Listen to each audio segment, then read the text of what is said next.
अच्छा रुक मनसा, तोरा हम अनकर मौगी के निंदा केनाइ छोड़बै छियौ। कते मनसा में आदत रहत जे अपना मौगी में सबटा गुणे देखायत आ दोसर के मौगी में सबटा अपगुणे देखायत।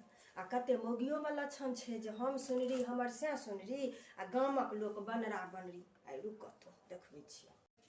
कनिया कनिया ये अंगना में छियै? हाँ बहिन आबत हैया छी। नहीं ओहिना एलहुँ हैं, नहीं कोनो बात। गई माय ये बहिन भने केहन नीक टाइम पर एलथि। आबत दुनू गोटा चाय पी, भैया चाये बनबै छी देखथुन ना। आबत बैसत ना बैसत। बुची अता हैया चाची के चाय दियम त ल क हमहु आबै छी। हले लिया चाची ला।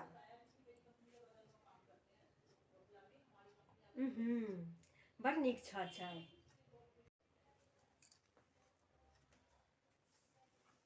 एतऽ राखि दिअ।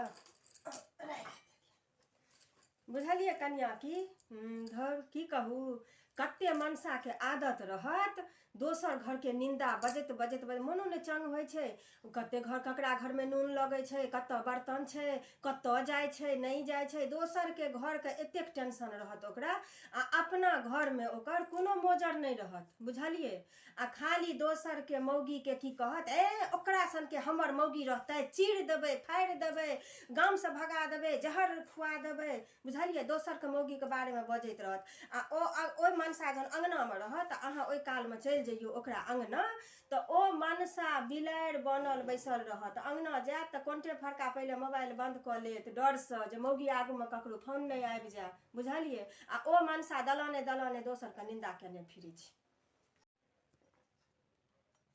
ये बहिन ई लगैया जेना ककरो से सबटा मिलै जुलैया बात। ई लगैया जेना हम कतौ सुनने छियै। कनिये मनसा के नाम कहब तऽ के छियै? नाम कहब तऽ देह में आगि लागि जायत। बुझलियै। ताहि दुआरे नाम नहीं सुनू। कहि देब बच्चा अहीं के घर वाला दलाने दलाने सबहक निंदा केने फिरैया। अच्छा आबऽ देथुन एहि मनसा के।